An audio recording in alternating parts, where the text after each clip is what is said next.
And before I transition to my next panel, I think one of the areas where there's been some criticism, I think it's important just to talk about, if you all don't mind reflecting on this, of the California program is that it, some people think it should have been more broad and more inclusive. The program, you all decided to tie the eligibility for reparations to direct lineage, AKA direct descendants of enslaved people. How did you all arrive at that decision, and how do you all respond to some of the criticism? I don't know that there's ever going to be 100% consensus around this sort of topic in terms of implementation and execution, but I did want to give you the opportunity, if you would, to just talk about that aspect of your work and how you arrived at that component of the task force decisions. So I'll start. Interestingly enough, you have two members of the task force with opposing views on this issue of eligibility. I was an opposing vote. The chair was an affirmative vote. We arrived at this decision based on deliberations in the task force hearings. Although, to be frank, I don't feel that those deliberations were complete, that they were short-circuited based on some procedural issues. There was not enough dialogue across all the task force members. And so I feel like we came to a decision too quickly, even though it was formally discussed, if you will, over two task force hearings. I think that personally, I think it was an error in decision-making by the task force. And I think that some of our survey data and polling data suggests that a broader cross-section of the California general community and the African-American community actually are not soundly behind the idea of lineage-based eligibility. And so, but here we are. I do want to say, though, that I think that those of us who had the opposing view were not against the idea of the need for and the deserving response of special consideration for direct descendants. But if we look at the letter of the legislation in AB 3121, it was about the harms that are incurred during enslavement and post-enslavement. And in that post-enslavement period of harm, it is not just direct descendants, it is all Black people in this in the state that would be in peril and who have been impacted by the many different forms of ongoing racial oppression in the state. So we did a statewide survey, which went out to the state as a whole, and then we conducted the same survey within the community listening sessions throughout the anchor organizations. So they are essentially the same survey, just conducted in different spaces. One was done by Lucid Holdings, which is a non-partisan and third-party entity, and then the other one was mainly hosted through the anchor organizations and their outlets. May I proceed? Yes. Thank you. Okay, so based on the survey questions, we were able to identify three main reparation measure categories. One would be direct cash compensation. We have monetary, no cash, which includes business investments, college grants and scholarships, down payment assistance, debt forgiveness, housing, medical coverage, and universal basic income. And for non-monetary measures, we had an apology, education reform, and also monuments and restoration of seized property. People felt more comfortable speaking to what they thought reparations should look like. So very consistent with what we found in the community listening sessions. Financial compensation was a big one, especially direct payment. That also encompassed employment opportunities, which I'll talk about more when I get to the oral histories. But Education was a big one, where people felt like it was support systems for education and also having financial support for it. There was housing and land ownership was another big theme that people said was important. There was also lineage-based eligibility, which had predominant support from most of the respondents. And then I thought I did something. And then there was setting a precedent beyond California, which was very, very interesting. And you'll be able to see more of this in the report. But there was this constant theme of what is being done here, just in considering the process of reparations. People wanted it to set a precedent for what's being considered in other states and at the federal level. As I mentioned, we had several participants who were actually not California residents. And so they shared their stories about why they thought that this was important to their states as well. Next slide.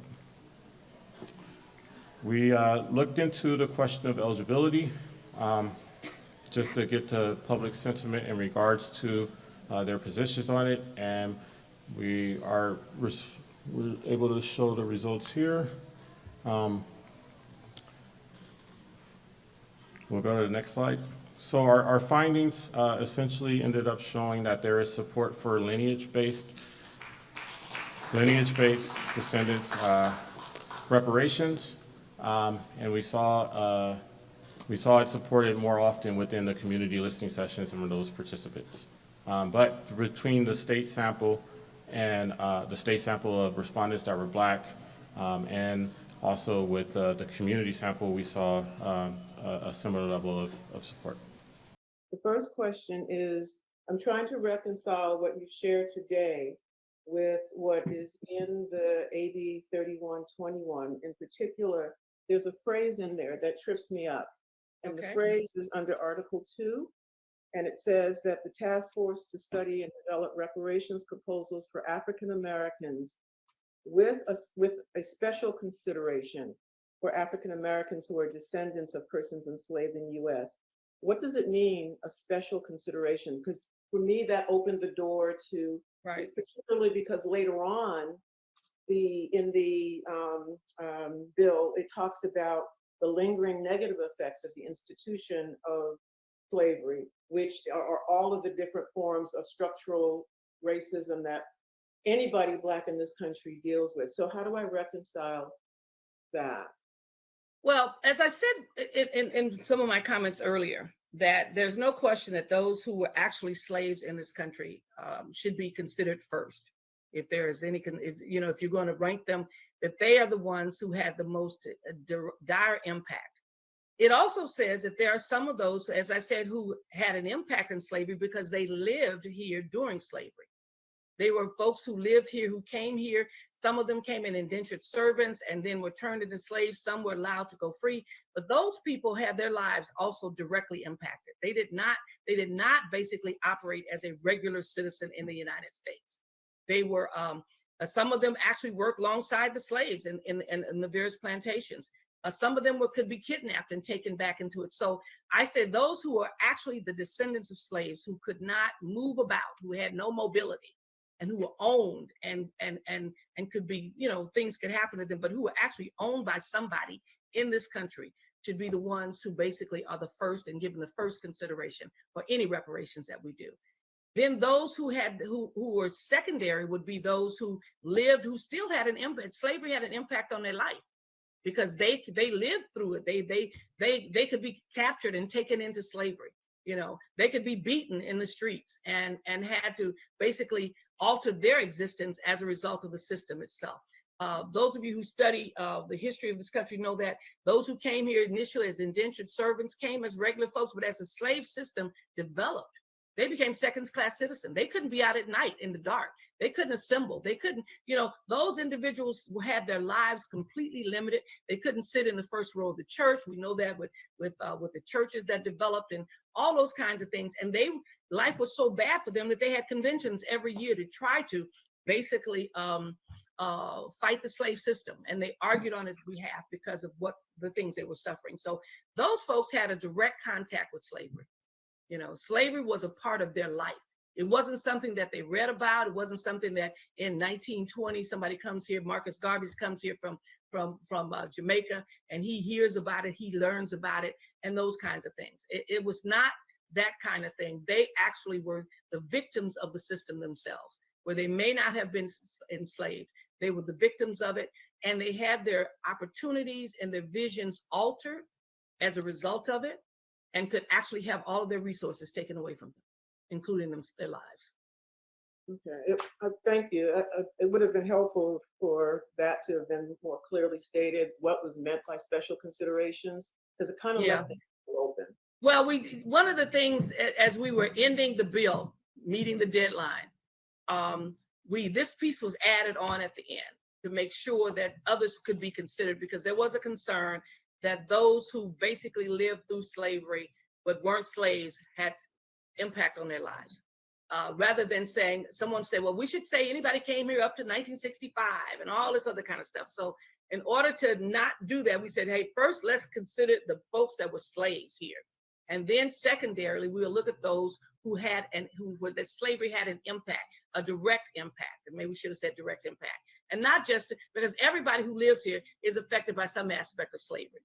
But it's different depending on how you come in here, where you come from, and those kinds of things. And you know, when you interact with those who at least when I interact with friends and family members who were from somewhere else, their reality about who we are and what we do in this country is very different than our reality. Their response is very different. Society's response to an African or Jamaican is very different. And I say that because it's like when I was in school, it's like those from other countries were exotic people. People liked them because they liked their accent. They liked having these exotic friends. Now, I wasn't exotic because I was the daughter of a former slave. So I wasn't exotic at all, but people embraced those from Africa and embraced those from the Caribbean and other places because they liked the accent, they liked these things. And it was like having a special friend, basically. So their realities are very different. And as a result of that, as I say, as I deal with my son-in-law and his family, their reality of colonialism is very different than our concept of colonialism. And the impact of colonialism in Kenya and opportunities in their mind that was created is totally different than what we saw. And in fact, it's interesting, I was talking with, when I was there, one of the relatives for the first time, and this is a woman, very educated, saw eyes on the prize and had no idea that was happening in the United States. And she's in her 80s. She had no idea that that's what the King thing was about in this whole movement. And this is a woman who's a teacher and an educator in Kenya. So their realities are totally different than ours. And while it's nice to think about everybody, the reality is we're talking about California, US resources, the economics of this country, the opportunities in this country, and what we're going to do for those who help to build the country.